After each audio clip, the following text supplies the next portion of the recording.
Hi guys, ನಾವಿವತ್ತು ನೋಡ್ತಿರೋ ಚಿತ್ರ Astram. Recently ತೆರೆ ಕಂಡಿದ್ದ Tamil mystery thriller ಚಿತ್ರ. One line story ಏನಂದ್ರೆ, ಕೆಲವು ಜನ ಹುಡುಗರು ಮಿಸ್ಟೀರಿಯಸ್ ಆಗಿ ಸೂಸೈಡ್ ಮಾಡ್ಕೋತಾ ಇರ್ತಾರೆ, ಅದು ಕೂಡ ಸೇಮ್ ಪ್ಯಾಟರ್ನ್ ನಲ್ಲಿ. ಈ ಕೇಸ್ ಎಂಕ್ವೈರಿ ಮಾಡೋದಕ್ಕೆ ಶುರು ಮಾಡಿದ್ದ ಪೊಲೀಸ್ನವರು ಶಾಕಿಂಗ್ ವಿಷಯಗಳನ್ನ ಕಂಡು ಹಿಡಿತಾರೆ. ಚಿತ್ರದಲ್ಲಿ ಗೆಸ್ ಮಾಡೋಕೆ ಆಗದೆ ಇರೋ ಟ್ವಿಸ್ಟ್ ಅಂಡ್ ಟರ್ನ್ಸ್ ಎಲ್ಲ ಇದೆ. ಮೂವಿ ಸ್ಟಾರ್ಟ್ ಆಗೋದು ಒಬ್ಬ ರಾಜನ್ ಕಥೆಯಿಂದ. 18ನೇ ಶತಮಾನದಲ್ಲಿ ಜೀವಿಸಿದ್ದ ಫ್ರಾನ್ಸ್ ಆಂಟೋನ್ ಮೆಸ್ಮರ್ ಅನ್ನುವ ವ್ಯಕ್ತಿ ಅವ್ರ ಅನುಭವಗಳನ್ನ ಬೇಸ್ ಮಾಡಿ ಒಂದು ಬುಕ್ ಬರೆದ್ರು. ಆ ಬುಕ್ ಹಲವು ದೇಶಗಳನ್ನ ದಾಟಿ ಕೊನೆಯದಾಗಿ ಕೊಡೈಕೆನಾಲ್ ನಲ್ಲಿ ಇರುವ ಒಂದು ಚರ್ಚ್ಗೆ ಬಂದು ಸೇರ್ತು. ಆ ಚರ್ಚ್ ಫಾದರ್ ಆ ಬುಕ್ ಇಂದ ಅಪಾಯ ಇದೆ ಅನ್ನೋದು ಗೊತ್ತಿಲ್ಲದೆ ತನ್ನ ಫ್ರೆಂಡ್ ಮಗನಿಗೆ ಬರ್ಡೇ ಗಿಫ್ಟ್ ಆಗಿ ಅದನ್ನ ಕೊಟ್ರು. ಕಟ್ ಮಾಡಿದ್ರೆ ಒಬ್ರು ಸೈಕಿಯಾಟ್ರಿಸ್ಟ್ ಡಿಪ್ರೆಷನ್ ಇಂದ ಸಫರ್ ಆಗ್ತಿರೋ ಪೇಷಂಟ್ ಗಳಿಗೆ ಟಿಪ್ಸ್ ಕೊಡ್ತಾ ಇದ್ದಾರೆ. ಡಾಕ್ಟರ್ನ ಇಂಟರ್ವ್ಯೂ ಮಾಡ್ತಿರೋ ಹುಡುಗಿನೇ ಈಗ ಟಿವಿ ಆಫ್ ಮಾಡ್ತಾಳೆ. ಅಂದ್ರೆ ಇದು ಆಲ್ರೆಡಿ ರೆಕಾರ್ಡ್ ಮಾಡಿರೋ ವಿಡಿಯೋ. ಇವಳ ಹೆಸರು ಪ್ರಿಯಾ, ಒಂದು ಟಿವಿ ಚಾನೆಲ್ ನಲ್ಲಿ ವರ್ಕ್ ಮಾಡ್ತಾ ಇದ್ದಾಳೆ. ಇದು ಅವಳ ಹಸ್ಬೆಂಡ್ ಅಖಿಲ್ ಪೊಲೀಸ್ ಆಫೀಸರ್. ಒಂದು ಕೇಸ್ ಎಂಕ್ವೈರಿ ಮಾಡೋ ಸಂದರ್ಭದಲ್ಲಿ ಪೆಟ್ಟಾಗಿದ್ರಿಂದ ರಜೆನಲ್ಲಿ ಇದ್ದಾರೆ.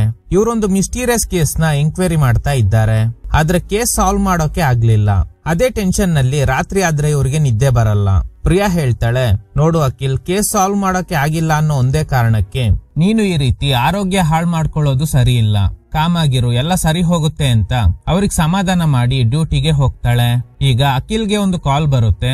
ಕಾಲ್ ಮಾಡಿರೋದು ಇವ್ರ ಕಾಲೇಜ್ ಮೇಟ್ ವಿಜಯ್. ನೀನು ಹ್ಯಾಂಡಲ್ ಮಾಡ್ತಿರೋ ಕೇಸ್ ನಲ್ಲಿ ನನಗೆ ಒಂದು ಲೀಡ್ ಸಿಕ್ಕಿದೆ ಅಂತ. ನಾನ್ ಎಂಕ್ವೈರಿ ಮಾಡ್ತಿರೋ ಕೇಸ್ ಬಗ್ಗೆ ನಿನಗೆ ಹೇಗ್ ಗೊತ್ತಾಯ್ತು? ವಿಜಯ್ ಹೇಳ್ತಾನೆ, ನನಗೆಲ್ಲ ಗೊತ್ತು, ಮೀಟ್ ಆಗಿ ಡಿಸ್ಕಸ್ ಮಾಡೋಣ ಅಂತ. ಕಟ್ ಮಾಡಿ ಒಂದು ಪಾರ್ಕ್ ತೋರಿಸ್ತಾರೆ. ಅಲ್ಲೊಬ್ಬ ಸ್ಟ್ರೇಂಜರ್ ಕ್ರಿಶ್ಚಿಯನ್ಸ್ ತರ ಪ್ರೇ ಮಾಡಿ ಹೊಟ್ಟೆಗೆ ಚುಚ್ಕೊಂಡು ಎಲ್ರ ಮುಂದೆ ಆತ್ಮಹತ್ಯೆ ಮಾಡ್ಕೋತಾನೆ. ಇದನ್ನ ನೋಡಿ ಪಾರ್ಕ್ ನಲ್ಲಿ ಇದ್ದವ್ರಿಗೆ ಶಾಕ್ ಆಗುತ್ತೆ. ಈ ಕಡೆ ಅಖಿಲ್ ಕಾಲೇಜ್ ಮೇಟ್ ಆಗಿರೋ ವಿಜಯ್ನ ಮೀಟ್ ಆಗ್ತಾರೆ. ಪಾರ್ಕ್ ನಲ್ಲಿ ನಡೆದ ಸೂಸೈಡ್ ಪ್ರಕರಣ ಸೆನ್ಸೇಷನ್ ಕ್ರಿಯೇಟ್ ಮಾಡಿದೆ. ಈ ಇನ್ಸಿಡೆಂಟ್ ಆದ್ಮೇಲೆನೆ ಅಖಿಲ್ ಈ ಕೇಸ್ ನ ಎಂಕ್ವೈರಿ ಮಾಡೋದಕ್ಕೆ ಶುರು ಮಾಡಿರೋದು. ವಿಜಯ್ ಅಖಿಲ್ ಕೈಗೆ ಆಗಿರೋ ಗಾಯದ ಬಗ್ಗೆ ಕೇಳಿದಾಗ ಅಖಿಲ್ಗೆ ಟ್ರಿಗರ್ ಆಗುತ್ತೆ. ಕೇಸ್ ಬಗ್ಗೆ ಕ್ಲೂ ಕೊಡ್ತೀನಿ ಅಂತ ಹೇಳಿ ಈಗ ನನ್ನ ಆರೋಗ್ಯದ ಬಗ್ಗೆ ವಿಚಾರಿಸ್ತಾ ಇದ್ದೀಯಾ ಅಂತ. ವಿಜಯ್ ಹೇಳ್ತಾನೆ, ಕಾರಣ ಇರೋದ್ರಿಂದಾನೇ ಕೇಳ್ತಾ ಇದ್ದೀನಿ. ನಿನ್ ಕೈಗೆ ಹೇಗ್ ಗಾಯ ಆಯ್ತು? ಅಖಿಲ್ ಹೇಳೋ ಪ್ರಕಾರ ಒಂದು ರಾಬರಿ ಕೇಸ್ ನ ಎಂಕ್ವೈರಿ ಮಾಡ್ತಾ ಇರುವಾಗ ಯಾರೋ ಸ್ಟ್ರೇಂಜರ್ ಅವನ್ ಕೈಗೆ ಶೂಟ್ ಮಾಡಿದ್ದಾರೆ. ಆಮೇಲೆ ಅದೇ ರೂಟಲ್ ಬಂದ ಕಾರ್ ನಲ್ಲಿ ಲಿಫ್ಟ್ ತಗೊಂಡು ಹಾಸ್ಪಿಟಲ್ಗೆ ಹೋಗಿದ್ದಾರೆ. ವಿಜಯ್ ಕೇಳ್ತಾನೆ, ಸರಿ, ಶೂಟ್ ಮಾಡ್ದವನ್ನ ಅರೆಸ್ಟ್ ಮಾಡ್ದ ಅಂತ. ಅದೊಂದು ಸಣ್ಣ ರಾಬರಿ ಕೇಸ್, ಅವ್ರನ್ನೆಲ್ಲ ಆಲ್ರೆಡಿ ಅರೆಸ್ಟ್ ಮಾಡಾಗಿದೆ. ನೋಡು ವಿಜಯ್, ಸುಮ್ನೆ ಟೈಮ್ ವೇಸ್ಟ್ ಮಾಡಬೇಡ. ಏನೋ ಕ್ಲೂ ಕೊಡ್ತೀನಿ ಅಂತ ಹೇಳ್ದೆ ತಾನೆ, ಅದನ್ನ ಫಸ್ಟ್ ಹೇಳು. ಅದಕ್ಕೂ ಮುಂಚೆ ಈ ಕೇಸ್ ಬಗ್ಗೆ ನಿನ್ ಫುಲ್ ಡೀಟೇಲ್ಸ್ ನ ನನ್ಗೆ ಹೇಳು ಅಂತ ವಿಜಯ್ ರಿಕ್ವೆಸ್ಟ್ ಮಾಡ್ತಾನೆ. ನಾನು ಈ ಕೇಸ್ ನ ಸೀಕ್ರೆಟ್ ಆಗಿ ಹ್ಯಾಂಡಲ್ ಮಾಡ್ತಾ ಇದ್ದೀನಿ, ಡೀಟೇಲ್ಸ್ ಎಲ್ಲ ಕೊಡೋಕ್ ಆಗಲ್ಲ. ಏನ್ ದೊಡ್ಡ ಸೀಕ್ರೆಟ್? ನಿನ್ಗೆ ಸಿಕ್ಕಿರೋ ಬುಕ್, ಜಪಾನ್, ಹೊಡೆದೋಗಿರೋ ಫೋಟೋ, ಈ ತರ ಈ ಕೇಸ್ಗೆ ಸಂಬಂಧಪಟ್ಟಿರೋ ಕೆಲವು ವಿಷಯ ನನ್ಗೂ ಗೊತ್ತು ಅಂತ. ಇದನ್ ಕೇಳಿ ಅಖಿಲ್ಗೆ ಶಾಕ್ ಆಗುತ್ತೆ. ಇವನಿಗೆ ಹೇಗೆ ಇದೆಲ್ಲ ಗೊತ್ತಾಯ್ತು ಅಂತ. ಸೊ ಈಗ ಒಂದು ಫ್ಲಾಶ್ ಬ್ಯಾಕ್. ಅಖಿಲ್ ಹೇಗೆ ಈ ಕೇಸ್ ನ ಎಂಕ್ವೈರಿ ಶುರು ಮಾಡಿದ್ರು ಅಂತ ತೋರಿಸ್ತಾರೆ. ಇಂಜುರಿ ಆಗಿ ರೆಸ್ಟ್ ಅಲ್ಲಿದ್ದ ಅಖಿಲ್ ಸೀನಿಯರ್ ನ ಮೀಟ್ ಆಗಿ, ಸರ್, ನಿನ್ನೆ ಸಂಜೆ ನಮ್ಮ ಏರಿಯಾದಲ್ಲಿರೋ ಪಾರ್ಕ್ ನಲ್ಲಿ ಒಬ್ಬ ವ್ಯಕ್ತಿ ಸೂಸೈಡ್ ಮಾಡ್ಕೊಂಡಿದ್ದಾನೆ. ಅದು ಸಾಧಾರಣ ಸೂಸೈಡ್ ಅಲ್ಲ, ಅದ್ರ ಹಿಂದೆ ಒಂದು ಮಿಸ್ಟ್ರಿ ಇದೆ. ನಿನ್ನೆ ಪಾರ್ಕ್ ನಲ್ಲಿ ನಡೆದಿರೋ ತರಾನೇ 2 ವಾರದ ಹಿಂದೆ ಮದುರೈನಲ್ಲಿ ಒಬ್ಬ ಹುಡುಗ ಇದೇ ತರನೇ ಆತ್ಮಹತ್ಯೆ ಮಾಡ್ಕೊಂಡಿದ್ದಾನೆ. ಅದಕ್ಕೂ ಮುಂಚೆ ಚೆನ್ನೈನಲ್ಲಿ ಒಂದು ಹುಡುಗ, ಅವನು ಕೂಡ ಇದೇ ತರನೇ ಆತ್ಮಹತ್ಯೆ ಮಾಡ್ಕೊಂಡಿದ್ದಾನೆ. ಈ 3 ಆತ್ಮಹತ್ಯೆಗಳು ನಡೆದಿರೋ ಜಾಗ ಮಾತ್ರ ಬೇರೆ ಬೇರೆ, ಆದ್ರೆ ಆತ್ಮಹತ್ಯೆ ಮಾಡ್ಕೊಂಡಿರೋ ರೀತಿ ಒಂದೇ ತರ ಇದೆ. ಅವ್ರ ಹೊಟ್ಟೆಗೆ ಅವರೇ ಚುಚ್ಕೊಂಡು ಸತ್ತೋಗಿದ್ದಾರೆ. ಸರ್, ಇದರಲ್ಲಿ ಇನ್ನೊಂದು ವಿಷಯ ಇದೆ. 18ನೇ ಶತಮಾನದಲ್ಲಿ ಜಪಾನ್ ನಲ್ಲಿದ್ದ ರಾಜ ಕುಟುಂಬ ಅವರಿಗೆ ಮೋಸ ಮಾಡಿದವರಿಗೆ ಅವ್ರ ಹೊಟ್ಟೆಗೆ ಅವರೇ ಚುಚ್ಕೊಂಡು ಸಾಯ್ಬೇಕು ಅಂತ ಶಿಕ್ಷೆ ಕೊಡ್ತಾ ಇದ್ರು. ನಾನೊಂದು ಬುಕ್ ನ ಓದಿದ್ರಿಂದಾನೇ ಇದೆಲ್ಲ ನನ್ಗೆ ಗೊತ್ತಾಯ್ತು. ಆದ್ರೆ ಆ ಬುಕ್ ಅರ್ಧ ಸುಟ್ಟೋಗಿದ್ರಿಂದ ಪೂರ್ತಿ ಡೀಟೇಲ್ಸ್ ಸಿಕ್ಕಿಲ್ಲ. ಬೇರೆ ಕಡೆ ಆ ಬುಕ್ ಬಗ್ಗೆ ವಿಚಾರಿಸ್ದೆ, ಆದ್ರೆ ಯಾರಿಗೂ ಅದ್ರ ಬಗ್ಗೆ ಗೊತ್ತೇ ಇಲ್ಲ. ಫಸ್ಟ್ 2 ಸೂಸೈಡ್ ಮನೆಯಲ್ಲೇ ನಡೆದಿದೆ, ಇನ್ನೊಂದು ಪಾರ್ಕ್ ನಲ್ಲಿ. ಅಂದ್ರೆ ಏನರ್ಥ? ಇದ್ರ ಹಿಂದೆ ಯಾರೋ ಒಬ್ಬ ಇದ್ದಾನೆ, ಪೊಲೀಸ್ನವರು ಕಂಡು ಹಿಡೀಲಿ ಅಂತ ಚಾಲೆಂಜ್ ಮಾಡ್ತಿದ್ದಾನೆ ಅನ್ಸುತ್ತೆ. ಸೀನಿಯರ್ ಹೇಳ್ತಾರೆ, ಹಾಗಾದ್ರೆ ನಾನು ಒಂದು ಟೀಮ್ ನ ಫಾರ್ಮ್ ಮಾಡಿ ಎಂಕ್ವೈರಿ ಮಾಡೋದಕ್ಕೆ ಶುರು ಮಾಡಿಸ್ತೀನಿ ಅಂತ. ಅಖಿಲ್ ಹೇಳ್ತಾರೆ, ಸರ್, ನಾನೇ ಈ ಕೇಸ್ ನ ಹ್ಯಾಂಡಲ್ ಮಾಡ್ತೀನಿ. ಇಂಜುರಿ ಆಗಿದೆಯಲ್ಲ, ಹೇಗೆ ಎಂಕ್ವೈರಿ ಮಾಡ್ತೀರಾ ಅಂತ ಕೇಳಿದಾಗ, ಸರ್, ಅದ್ರ ಬಗ್ಗೆ ಯೋಚನೆ ಮಾಡಬೇಡಿ, ಈ ಕೇಸ್ ನ ಕಾನ್ಫಿಡೆನ್ಶಿಯಲ್ ಆಗಿ ಹ್ಯಾಂಡಲ್ ಮಾಡಬೇಕು. ನನ್ಗೆ ಒಬ್ಬ PC ಹಾಗೇನೆ ಒಂದು ವೆಹಿಕಲ್ ಬೇಕು ಅಂತ. ಸೀನಿಯರ್ ಒಪ್ಕೋತಾರೆ. ಆ PC ಪ್ರೊಫೈಲ್ ನ ಸೀನಿಯರ್ ಕಳ್ಸಿರೋದ್ರಿಂದ ಅಖಿಲ್ ಚೆಕ್ ಮಾಡ್ತಾರೆ.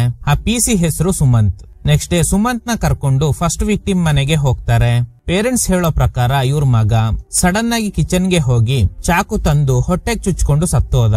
ಮಗ ಈ ರೀತಿ ಮಾಡ್ಕೋತಾನೆ ಅಂತ ಇವ್ರು ಕನ್ಸಲ್ಲೂ ಅನ್ಕೊಂಡಿರ್ಲಿಲ್ವಂತೆ. ಸಾಯೋಕ್ ಮುಂಚೆ ನಾರ್ಮಲ್ ಆಗಿನೇ ಇದ್ದ, ಯಾವ್ದೇ ಡಿಪ್ರೆಷನ್ ಆಗ್ಲಿ ಲವ್ ಫೇಲರ್ ಆಗ್ಲಿ ಆಗಿರ್ಲಿಲ್ಲ ಅಂತ. ಇವ್ರ ಮಗನ್ ತರಾನೇ ಇನ್ನಿಬ್ರು ಕೂಡ ಸೂಸೈಡ್ ಮಾಡ್ಕೊಂಡಿರ್ತಾರೆ. ಅವ್ರ ಫೋಟೋ ತೋರಿಸಿ ಇವ್ರಿಬ್ಬರನ್ನ ನಿಮ್ ಮಗನ್ ಜೊತೆ ನೋಡಿದ್ರ ಅಂತ ಕೇಳ್ದಾಗ ಇವ್ರಿಬ್ಬರನ್ನ ನನ್ ಮಗನ್ ಜೊತೆ ನೋಡೇ ಇಲ್ಲ ಅಂತ ಹೇಳ್ತಾರೆ. ಅಲ್ಲಿಂದ ಹೊರಡುವಾಗ ಮನೆಗೆ ನೀರ್ ಹಾಕೋ ವ್ಯಕ್ತಿ ಹತ್ರ ಆ ಸೂಸೈಡ್ ಮಾಡ್ಕೊಂಡ ಹುಡುಗನ್ ಬಗ್ಗೆ ಕೇಳ್ತಾರೆ. ಇವನ್ ಹೇಳೋ ಪ್ರಕಾರ ಅವನು ಸಾಯೋ ಹಿಂದಿನ ದಿನ ಯಾವ್ದೋ ಒಂದು ಫೋಟೋ ಫ್ರೇಮ್ ನ ಮರಕ್ಕೆ ಹೊಡಿತಾ ಇದ್ದ ಅಂತ. ಆ ಮರದ ಹತ್ರ ಹೋಗಿ ಚೆಕ್ ಮಾಡಿದಾಗ ಒಂದು ಫೋಟೋ ಸಿಗುತ್ತೆ. ಆ ಫೋಟೋ ಡ್ಯಾಮೇಜ್ ಆಗಿರೋದ್ರಿಂದ ಮುಖ ಸರಿಯಾಗಿ ಕಾಣಿಸ್ತಾ ಇಲ್ಲ. ಸೊ ಸ್ಕೆಚ್ ಆರ್ಟಿಸ್ಟ್ ಗೆ ಕೊಟ್ಟು ಡೆವಲಪ್ ಮಾಡೋದಕ್ಕೆ ಹೇಳ್ತಾರೆ. ಎರಡನೇ ವಿಕ್ಟಿಮ್ ಮನೆಗೆ ಹೋಗಿ ವಿಚಾರಣೆ ಮಾಡಿದಾಗ ಆ ಹುಡುಗನ್ ತಾಯಿ ಹೇಳೋ ಪ್ರಕಾರ ಇವರು ಬಟ್ಟೆ ತರೋದಕ್ಕೆ ಟೆರೆಸ್ ಮೇಲೆ ಹೋದಾಗ ಅವನು ಹೊಟ್ಟೆಗೆ ಚುಚ್ಕೊಂಡು ಇವ್ರ ಕಣ್ಮುಂದೆನೆ ಸತ್ತೋಗಿದ್ದಾನೆ. ಈ ಮನೇಲಿರೋ ವಸ್ತುಗಳೆಲ್ಲ ಹೊಡೆದೋಗಿದೆ. ಇದ್ರ ಬಗ್ಗೆ ಕೇಳಿದಾಗ ಅವನ್ ಸಾಯೋ ಹಿಂದಿನ ದಿನ ಮನೇಲಿದ್ದ ವಸ್ತುಗಳನ್ನೆಲ್ಲ ಹೊಡೆದಾಕಿದ್ದಾನೆ. ಅವ್ರ ತಾಯಿ ತಡೆಯೋ ಪ್ರಯತ್ನ ಮಾಡಿದ್ದಾರೆ, ಆದ್ರೆ ಅವನು ಇವ್ರ ಮಾತನ್ನ ಕೇಳಿಲ್ಲ. ಈಗ ಸುಮಂತ್ ಒಂದು ವಿಷಯ ಹೇಳ್ತಾನೆ, ಸರ್ ಅಲ್ಲಿ ಹೊಡೆದೋಗಿರೋ ವಸ್ತುಗಳೆಲ್ಲ ಬ್ಲಾಕ್ ಅಂಡ್ ವೈಟ್, ಬೇರೆ ಯಾವ ಕಲರ್ನ ವಸ್ತು ಕೂಡ ಹೊಡೆದೋಗಿಲ್ಲ ಅಂತ. ಅಖಿಲ್ಗೆ ಅನ್ನಿಸ್ತಾ ಇದೆ ಸಾಯೋಕು ಹಿಂದಿನ ದಿನ ಯಾಕೆ ಈ ವಸ್ತುಗಳನ್ನೆಲ್ಲ ಹೊಡೆದಾಕ್ದ, ಇದ್ರ ಹಿಂದೆ ಏನೋ ಮಿಸ್ಟ್ರಿ ಇದೆ ಅಂತ. ನೆಕ್ಸ್ಟ್ ಕೊನೆಯದಾಗಿ ಪಾರ್ಕ್ ನಲ್ಲಿ ಒಬ್ಬ ಸತ್ತೋದ ಅಲ್ವಾ, ಅವನ್ ಬಗ್ಗೆ ವಿಚಾರಿಸ್ತಾರೆ. ಆ ದಿನ ಪಾರ್ಕ್ ಅಲ್ಲಿ ಇದ್ದವರು ಹೇಳೋ ಪ್ರಕಾರ ಕ್ರಿಶ್ಚಿಯನ್ಸ್ ತರ ಪ್ರೇ ಮಾಡಿ ಹೊಟ್ಟೆಗೆ ಚುಚ್ಕೊಂಡು ಸತ್ತೋದ ಅಂತ. ಸುಮಂತ್ಗೆ ಈ ಪಾರ್ಕ್ ನ ಸಿಸಿಟಿವಿ ಫುಟೇಜ್ ನ ಚೆಕ್ ಮಾಡೋದಕ್ಕೆ ಹೇಳ್ತಾರೆ. ಹಾಗೇನೆ ಅಖಿಲ್ ಹಾಗೂ ಪ್ರಿಯಾಗೆ ತುಂಬಾ ವರ್ಷಗಳಿಂದ ಮಕ್ಕಳಿಲ್ಲ. ಡಾಕ್ಟರ್ ನ ಕನ್ಸಲ್ಟ್ ಮಾಡಿದಾಗ ಸೇಮ್ ಜೀನ್ ನಲ್ಲಿ ಮದ್ವೆ ಆದ್ರೆ ಬೇಬಿ ಫಾರ್ಮ್ ಆಗೋದ್ರಲ್ಲಿ ಸಮಸ್ಯೆ ಆಗುತ್ತೆ, ಟ್ರೀಟ್ಮೆಂಟ್ ಕೊಟ್ಟು ಸರಿ ಮಾಡಬಹುದು, ಆದ್ರೆ ಮಗು ಆರೋಗ್ಯದಲ್ಲಿ ತುಂಬಾನೇ ವ್ಯತ್ಯಾಸ ಆಗೋ ಸಾಧ್ಯತೆ ಇದೆ ಅಂತ. ಇದ್ರಿಂದ ಮಗು ಪಡ್ಕೊಳ್ಳೋ ಭಾಗ್ಯ ಇಲ್ಲ ಅನ್ನೋ ನೋವು ಇಬ್ರಲ್ಲೂ ಕಾಡ್ತಾ ಇದೆ. ಇದನ್ನೆಲ್ಲ ಅಖಿಲ್ ಯೋಚನೆ ಮಾಡ್ತಾ ಇದ್ದಾರೆ. ಸಿಸಿಟಿವಿ ಫುಟೇಜ್ ಚೆಕ್ ಮಾಡಿದ್ದ ಸುಮಂತ್ ಒಂದು ಫೋಟೋ ತೋರಿಸ್ತಾನೆ. ಆ ದಿನ ಪಾರ್ಕ್ ನಲ್ಲಿ ಒಬ್ಬ ಸತ್ತೋದ ಅಲ್ವಾ, ಆ ಸಮಯದಲ್ಲಿ ಈ ಕಾರ್ ತುಂಬಾ ಹೊತ್ತು ಇದೇ ಪಾರ್ಕ್ ನಲ್ಲೇ ಇತ್ತು ಅಂತ. ಈ ಕಾರ್ ನಂಬರ್ ಪ್ಲೇಟ್ ನ ಚೆಕ್ ಮಾಡು, ಒಂದು ವೇಳೆ ಇದು ನಮ್ ಕೇಸ್ಗೆ ಸಂಬಂಧ ಪಟ್ಟಿದ್ರೆ ಖಂಡಿತ ಫೇಕ್ ನಂಬರ್ ಪ್ಲೇಟ್ ಆಗಿರುತ್ತೆ ಅಂತ. ಈ ಕೇಸಲ್ಲಿರೋ ಸಮಸ್ಯೆ ಏನಂದ್ರೆ ಸತ್ತಿರೋ 3 ಜನಕ್ಕೆ ಯಾವುದೇ ಕಾಂಟ್ಯಾಕ್ಟ್ ಇರಲಿಲ್ಲ. ಇನ್ನು ಮೂರನೇದಾಗಿ ಪಾರ್ಕ್ ನಲ್ಲಿ ಸತ್ತಿರೋ ವ್ಯಕ್ತಿ ಒಬ್ಬ ಹಿಂದೂ. ಹೀಗಿರುವಾಗ ಸಾಯೋಕ್ ಮುಂಚೆ ಕ್ರಿಶ್ಚಿಯನ್ಸ್ ತರ ಯಾಕೆ ಪ್ರೇ ಮಾಡಿ ಸತ್ತೋದ? ಇದ್ರ ಬಗ್ಗೆ ಅವನ್ ವೈಫ್ ಹತ್ರ ಕೇಳಿದಾಗ ನಿಮ್ಮ ಹಸ್ಬೆಂಡ್ ಗೆ ಕ್ರಿಶ್ಚಿಯಾನಿಟಿನಲ್ಲಿ ಏನಾದ್ರೂ ಇಂಟ್ರೆಸ್ಟ್ ಇತ್ತಾ? ವೈಫ್ ಹೇಳ್ತಾರೆ ಆತರ ಎಲ್ಲ ಏನು ಇಲ್ಲ, ಆದ್ರೆ ಒಬ್ಬ ಕ್ರಿಶ್ಚಿಯನ್ ಫ್ರೆಂಡ್ ಇದ್ದ ಅಂತ. ಅವನ್ ಹೆಸರು ಅತಿಶಯ ಕುಮಾರ್. ಸೊ ಅವನ್ನ ವಿಚಾರಣೆ ಮಾಡ್ತಾರೆ. ಅವನಿಗೆ ಕ್ರಿಶ್ಚಿಯನ್ ಧರ್ಮಕ್ಕೆ ಸೇರೋಕೆ ಏನಾದ್ರೂ ಫೋರ್ಸ್ ಮಾಡ್ದ ಅಂತ ಕೇಳಿದಾಗ ಇವನ್ ಹೇಳೋ ಪ್ರಕಾರ ನಾವಿಬ್ರು ಫ್ರೆಂಡ್ಸ್ ಅಷ್ಟೇ, ನಾನ್ ಅವನಿಗೆ ಫೋರ್ಸ್ ಎಲ್ಲ ಏನು ಮಾಡಿಲ್ಲ ಅಂತ. ನೆಕ್ಸ್ಟ್ ಈ ಅತಿಶಯ ಕುಮಾರ್ ಬಗ್ಗೆ ಚರ್ಚ್ ನಲ್ಲೂ ವಿಚಾರಿಸ್ತಾರೆ, ಆದ್ರೆ ಎಲ್ರು ಅವನ್ ಬಗ್ಗೆ ಪಾಸಿಟಿವ್ ಆಗಿ ಮಾತಾಡ್ತಾ ಇದ್ದಾರೆ. ಸೊ ಈಗ ಈ ಕೇಸ್ ನಲ್ಲಿ ಯಾವುದೇ ಕ್ಲೂ ಸಿಗ್ತಾ ಇಲ್ಲ. ಅಖಿಲ್ ಯೋಚನೆ ಮಾಡ್ತಾರೆ, 18ನೇ ಶತಮಾನದಲ್ಲಿ ಜಪಾನ್ ನಲ್ಲಿದ್ದ ರಾಜವಂಶಕ್ಕೆ ಸೇರಿದವರು ಈ ರೀತಿ ಮೋಸ ಮಾಡಿದವ್ರಿಗೆ ಹೊಟ್ಟೆಗೆ ಚುಚ್ಕೊಂಡು ಸಾಯೋಕೆ ಹೇಳ್ತಿದ್ರು. ಆದ್ರೆ ಈಗ ಸತ್ತಿರೋ 3 ಜನ ಯಾಕೆ ಅದೇ ಮೆಥಡ್ ನ ಫಾಲೋ ಮಾಡಿದ್ದಾರೆ? ಎರಡನೇ ವಿಕ್ಟಿಮ್ ಯಾಕೆ ಸಾಯೋಕ್ ಮುಂಚೆ ಬ್ಲಾಕ್ ಅಂಡ್ ವೈಟ್ ವಸ್ತುಗಳನ್ನ ಮಾತ್ರ ಹೊಡೆದಾಕ್ದ? ಮೂರನೇ ವಿಕ್ಟಿಮ್ ಯಾಕೆ ಪಾರ್ಕ್ ನಲ್ಲಿ ಬಂದು ಎಲ್ರ ಮುಂದೆ ಸೂಸೈಡ್ ಮಾಡ್ಕೊಂಡ? ಹೀಗೆ ಇವ್ರು ಯಾವ ಪ್ರಶ್ನೆಗೂ ಉತ್ತರ ಸಿಗ್ತಾನೆ ಇಲ್ಲ. ಹೀಗೆ ಯೋಚನೆ ಮಾಡ್ತಾ ಪೋಸ್ಟ್ ಮಾರ್ಟಮ್ ರಿಪೋರ್ಟ್ ನ ಕಲೆಕ್ಟ್ ಮಾಡ್ಕೊಳ್ಳೋದಕ್ಕೆ ಬಂದಾಗ ಗಾಡಿ ಟೈರ್ ಪಂಚರ್ ಆಗುತ್ತೆ. ಪಕ್ಕದಲ್ಲಿದ್ದ ಮೆಕ್ಯಾನಿಕ್ ನ ಕರೆದು ಟೈರ್ ಚೇಂಜ್ ಮಾಡೋದಕ್ಕೆ ಹೇಳ್ತಾರೆ. ಇವನ್ ಶಾಪ್ ನಲ್ಲಿ ಒಬ್ಬ ವರ್ಕ್ ಮಾಡ್ತಾ ಇದ್ದಾನೆ, ಅವನಿಗೆ ಬಾಯಿ ಬರಲ್ಲ.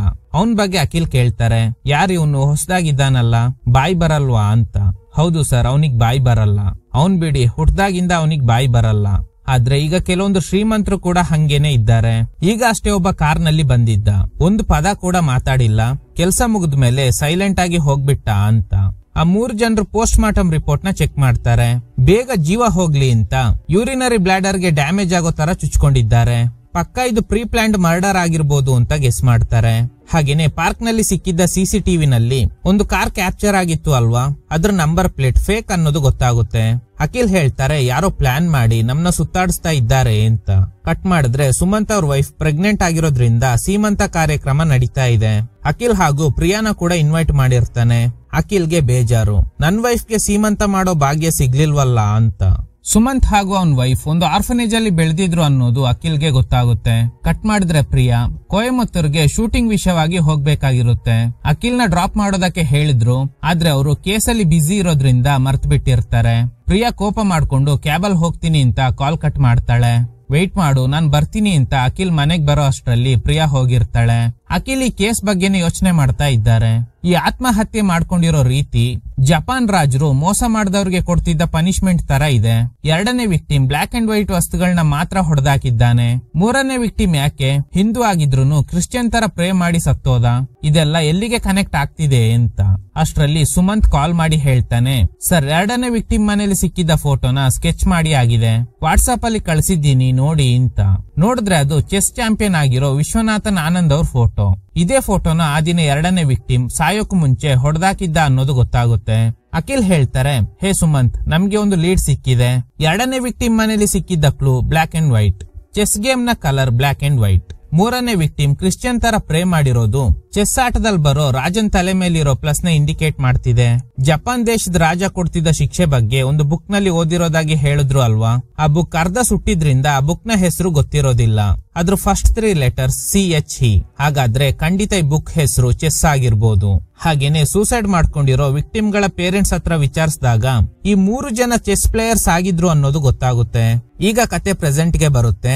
ಇದಾದ್ಮೇಲೆ ಏನೇ ಎಂಕ್ವೈರಿ ಮಾಡಿದ್ರು ಯಾವುದೇ ಲೀಡ್ ಸಿಗ್ಲಿಲ್ಲ ಅಂತ ವಿಜಯ್ಗೆ ಹೇಳ್ತಾರೆ. ವಿಜಯ್ ಹೇಳ್ತಾನೆ, ಈ ಕೇಸ್ ಕ್ಲೋಸ್ ಆಗಿದೆ ಅಂತ. ಅಖಿಲ್ಗೆ ಏನು ಅರ್ಥ ಆಗ್ತಿಲ್ಲ.